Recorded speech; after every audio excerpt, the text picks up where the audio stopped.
大家部 iPhone 係咪成日有時會彈出嚟話空間已滿咧？咁啊好煩噶嘛，又搞到影唔到相，又錄唔到片喎。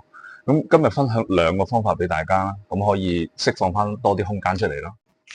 打開設定啦，跟住就喺 App 嗰欄揾翻 Safari。Safari 裏邊有好多咧暫存嘅相片同檔案嘅，唔清就會一路增加。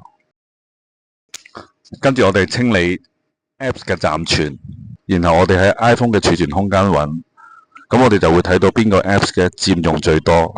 咁我哋可以睇一睇 Chrome 嗰度啦，Chrome 嗰啲呢啲就可以直接 delete 佢啦，亦都可以增加空間啦。咁跟住咧，例如去呢個 WeChat，咁喺右下角啦，然後撳落去揀翻設置，揀翻儲存空間。咁清除咗暫存之後咧，就會多翻好多空間出嚟噶啦。以上兩個方法咧，咁就可以令到部機又多翻好多空間出嚟啦。咁但係有啲 Apps 咧，佢就未必好似微信咁可以入邊直接撳呢個清除暫緩啦。咁就要重裝一次，咁先至會可以清除某一啲暫緩嘅記錄嘅。咁今日嘅分享就到呢一度啦，跟住都仲會有好多 iPhone 功能分享噶，記住 Like 同埋 Share。